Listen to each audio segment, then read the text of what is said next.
Bom dia, agora nós vamos iniciar o estudo do capítulo 15 sobre equilíbrio químico. Inicialmente nós vamos estudar o conceito de equilíbrio. E para entender esse conceito de equilíbrio, nós vamos considerar o exemplo de decomposição da molécula de tetróxido de dinitrogênio, N2O4, que quando está congelado, ele é incolor. Mas quando a temperatura aumenta, ele vai se decompor e vai gerar o dióxido de nitrogênio, que é marrom, segundo essa reação aqui. Então, N2O4 se decompõe em 2NO2. Isso aqui vai existir quando a temperatura for muito baixa, estiver congelado, ele é incolor, e à medida que a temperatura vai aumentando, essa reação ocorre, produzindo NO2, que é marrom. Então você consegue perceber que a reação está ocorrendo porque está passando de uma situação que estava incolor e passando para uma situação que está com a coloração marrom. Então, em determinado momento, a cor vai parar de se alterar e nós vamos ter uma mistura de N2O4 e NO2. Então, quando você perceber que o seu sistema não está tendo mais alteração, é ali que você vai imaginar que a reação parou. Mas, na verdade, uma reação química que está em equilíbrio químico, ela é dinâmica, né? O que nós vamos explicar ao longo dessa aula. Então, em determinado momento, a cor vai parar de se alterar. Aí você vai perceber que o equilíbrio químico foi atingido quando você parou de ver essa alteração de cor. E quando esse equilíbrio químico for atingido, você vai ter uma mistura tanto do reagente N2O4 como do produto NO2, tá certo? Então, o equilíbrio químico é o ponto em que as concentrações de todas as espécies estão constantes, porque se a alteração de cor parou, é porque as concentrações das espécies, tanto do reagente quanto do produto, elas ficaram constantes, elas não estão se alterando mais. A concentração não se altera mais, mas o equilíbrio ele é dinâmico. O tempo todo está ocorrendo uma decomposição do N2O4, formando o NO2, e o NO2, como nós vamos ver nessa aula, ele também pode se combinar para formar o N2O4. Então nós vamos analisar isso utilizando o modelo de colisão. Vamos lembrar novamente da reação que nós estamos estudando de decomposição, que é N2O4 se transformando em 2NO2. Então, no início da reação, não existe nenhum produto. Por isso, só existe N2O4, que é incolor. Então, a reação contrária não vai acontecer. O que seria a reação contrária? O produto formado aqui, 2NO2, ele passaria a ser o reagente em uma reação inversa. E o reagente aqui, nessa reação, ele passaria a ser o produto. Então, no início da reação, se você não tem nada do produto, essa reação inversa é impossível de ocorrer. Tá certo?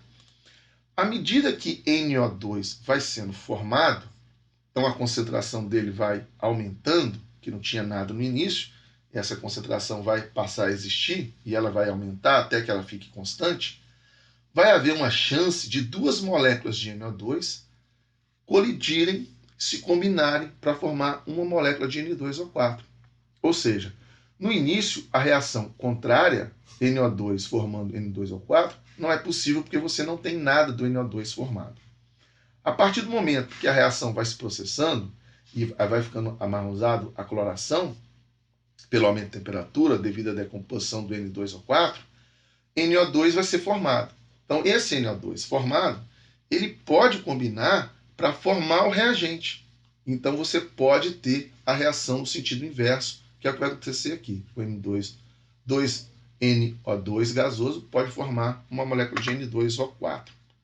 Então, no equilíbrio, você tem tanto a reação no sentido direto, do reagente formando o produto, quanto no sentido inverso, o produto formando reagente. Certo? Bom, aqui mostra uma figura onde mostra as estruturas do tetróxido de nitrogênio e do dióxido de nitrogênio. Né? Então, a molécula ela é assim, dois nitrogênios se ligando através de uma ligação simples, e para essa molécula se decompor, essa ligação teria que se romper para formar esse dióxido de nitrogênio aqui. Certo? Bom, o ponto no qual a velocidade de decomposição que é N2O4 gasoso formando 2NO2, que é a reação no meu sentido direto, se iguala à velocidade de dimerização. O que é a dimerização? É a reação inversa, onde o 2NO2 vai formar o dímero N2O4, certo? Então, o equilíbrio é dinâmico, porque quando você atinge o equilíbrio, a velocidade de decomposição ela vai ser igual à velocidade da dimerização, que é a reação inversa dessa reação inicial, tá certo? Então, o equilíbrio é dinâmico porque a reação ela não parou. As velocidades opostas elas são iguais. Então, a velocidade no sentido direto é igual à velocidade no sentido inverso, certo? Então, lembrando, aqui nós estamos escrevendo, pelo nosso exemplo que nós começamos nessa aula, o NO2O4 é o nosso reagente do início e o 2NO2 é o nosso produto, na nossa reação direta. Isso acontece, essa decomposição, quando se aumenta a temperatura. Mas a partir do momento que o NO2 vai sendo formado, duas moléculas dele podem se combinar para formar o dímero N2O4, certo? E aí você vai ter a reação no sentido inverso. O equilíbrio vai ser atingido quando a velocidade da reação no sentido direto for igual à velocidade da reação no sentido inverso, tá? Então a gente considera que o NO2O4 congelado, apenas o sólido branco está presente. Se o N2O4 está congelado, ele não consegue se decompor. Então você só vê um sólido branco presente. Ao nível microscópio, estão presentes apenas moléculas de N2O4. Então, o que a gente vê nessa figura? Na figura A, esse NO2O4 está congelado. Então, aqui ele está sólido, né, as moléculas bem organizadas. E ele é incolor, porque só existe N2O4. Quando esse NO2O4 começa a descongelar, ele passa do estado sólido para o estado gasoso. Isso aqui está dentro de um tubo, né? E aí o N2O4 começa a formar o NO2, que é marrom, como você vê nas moléculas aqui coloridas. Então, o que era incolor passa a ficar com uma coloração um pouco amarronzada. Essa cor marrom ela vai aumentando de intensidade até que ela atinge o máximo da sua intensidade. Neste momento, a partir desse momento da figura C, você não consegue ver mais que a tonalidade marrom está aumentando.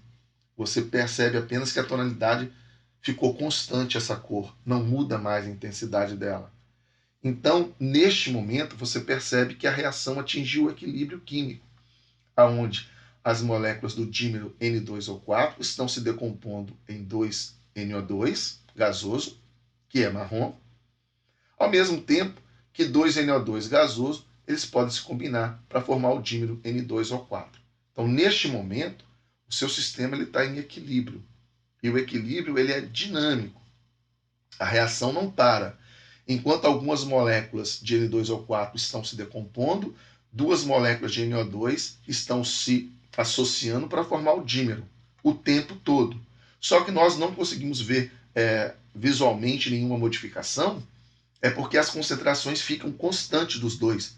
Porque a velocidade, tanto no sentido direto quanto no sentido inverso, elas são iguais. Mas a reação não para. O equilíbrio ele é dinâmico, certo? Bom, então o que você percebeu naquela figura anterior é que à medida que a substância esquenta, ela começa a se decompor. Então N2O4 vai formar 2NO2.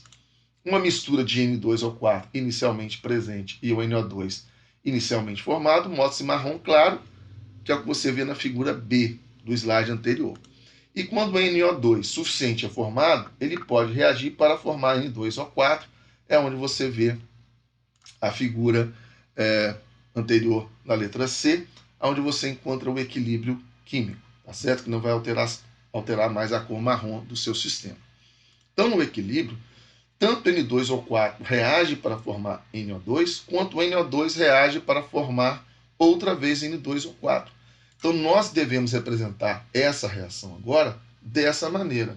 N2O4 gasoso está em equilíbrio com 2NO2 gasoso. Então, você tem que desenhar essa seta agora quando você representa um sistema que está em equilíbrio, dizendo que a reação está indo no sentido direto e também ela ocorre no sentido inverso. Tá certo? A seta dupla, então, significa que o processo ele é dinâmico, ele não para. Vamos considerar uma seguinte situação agora, uma situação hipotética de uma reação de A formando B. É uma reação direta, onde A é o reagente e B é o produto. A velocidade de uma reação depende apenas da concentração do reagente. Então a velocidade aqui é igual a uma constante de velocidade direta vezes a concentração de A, que é o reagente. A velocidade no sentido inverso, em relação a essa reação, quem era o produto passa a ser o reagente. Quem era o reagente passa a ser o produto. Então a reação inversa tem B formando A. A velocidade, então, no sentido inverso, é uma constante de velocidade inversa vezes a concentração de B, que passa a ser o reagente dessa reação inversa. Então, no equilíbrio, você tem que as duas velocidades têm que ser iguais. Então, a velocidade no sentido direto é igual à velocidade no sentido inverso. Caso você faça uma transformação nessa equação simples aqui, você pode passar essa constante inversa para cá, dividindo, e você pode passar a concentração de A para cá, também dividindo. Então, a constante da reação direta sobre a concentração inversa vai ser igual à concentração de B sobre a concentração de A. Lembrando que na reação direta, B é o produto e A é o reagente. A constante direta da reação de velocidade da reação direta dividido pela constante de velocidade da reação inversa, ela é chamada então de constante de equilíbrio, que nós vamos estudar na próxima aula. Mas a constante de equilíbrio, eu já estou adiantando para você, ela é sempre a concentração dos produtos sobre a concentração dos reagentes, considerando a reação direta apenas, tá certo? E essa constante de equilíbrio, a única coisa que pode alterar o seu valor é a temperatura do sistema, tá? Essa constante é tabelada para uma dada temperatura. Se a temperatura variar, essa constante pode também alterar, mas somente a temperatura pode afetar o valor de uma constante de equilíbrio. Bom, continuando o nosso estudo aqui, para um equilíbrio, então, escrevemos: se A e B é uma reação que está em equilíbrio, nós temos que colocar aquela seta, então, de equilíbrio, tá certo? Informando isso. Nós podemos analisar essa reação da seguinte maneira. À medida que a reação progride, a concentração de A ela diminui para uma constante. Então, se A é o reagente, você tinha uma concentração alta de A no início, e se a reação vai ocorrer, a concentração de A vai diminuindo até que essa concentração fique constante. Quando a concentração ficar constante, é porque a reação atingiu o equilíbrio. Analisando pelo lado de B, B inicialmente ele é o produto, a concentração dele é zero.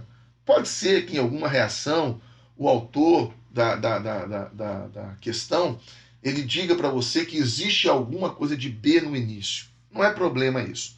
Mas o importante é que você perceba que se uma substância é o produto, a concentração dela deve aumentar, né? Se a concentração dela inicialmente era zero, né, porque não tinha nada dela no início, ela vai aumentar até que ela vai ficar constante. Quando ficar constante, significa que o sistema entrou em equilíbrio. Então, a concentração do reagente diminui até que alcance o equilíbrio, ficando constante. A concentração do produto aumenta até que fique constante, e é onde nós temos o equilíbrio. Então, quando a concentração de A e B são constantes, o equilíbrio é alcançado. Não necessariamente a concentração de A e B tem que ser iguais, tá? No equilíbrio, a concentração de A pode ser maior do que a concentração de B, a concentração de B pode ser maior do que a concentração de A, ou até mesmo a concentração de A e de B serem iguais, tá certo? Mas não é importante que isso seja igual ou diferente, isso não faz muito sentido aqui.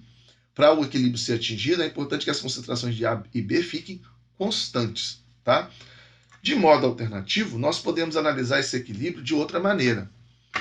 Nós temos que a velocidade no sentido direto é a constante de velocidade no sentido direto vezes a concentração de A.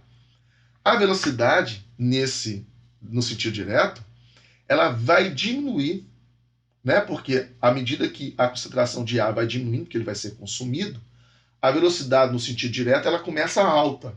Só que ela vai diminuindo a velocidade porque a concentração de A vai diminuir. Então a velocidade no sentido direto ela começa alta e diminui até que ficar constante.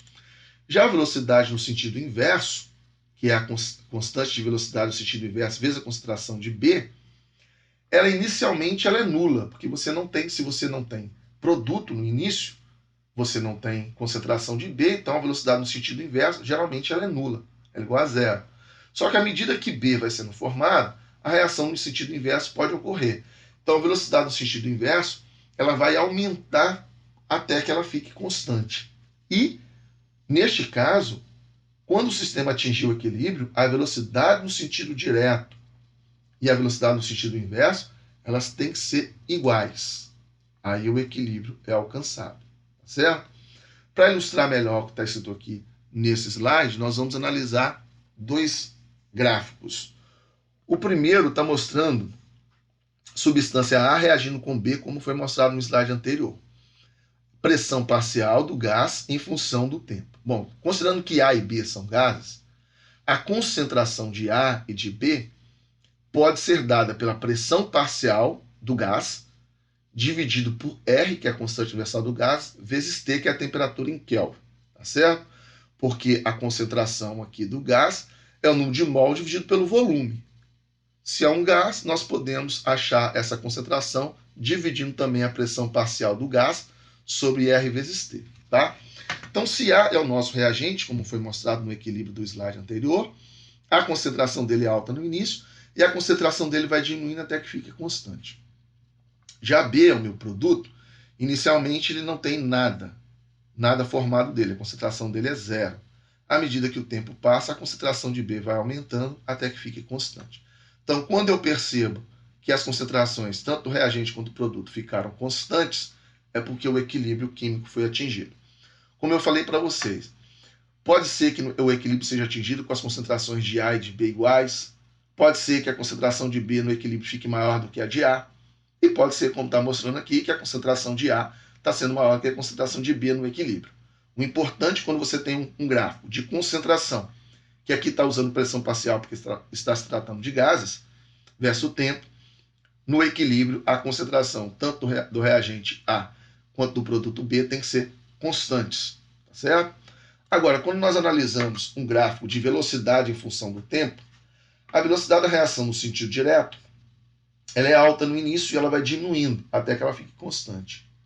Já a velocidade da reação no sentido inverso, ela é nula no início, porque você não tem nenhuma concentração de B no início. Então, a partir do momento que B vai sendo formado, vai existir a reação no sentido inverso. Então, a velocidade no sentido inverso, ela começa de zero e vai aumentando até atingir o equilíbrio. Este gráfico de velocidade versus tempo, sim, no equilíbrio, as duas velocidades têm que ser iguais. Para o equilíbrio atingir a velocidade no sentido direto, tem que ser igual à velocidade no sentido inverso, tá certo? Então, esse é o conceito de equilíbrio. Isso tem que ficar bem entendido para que você possa entender agora os cálculos que nós vamos desenvolver ao longo deste capítulo, certo? Então, terminamos essa aula aqui e até a próxima aula.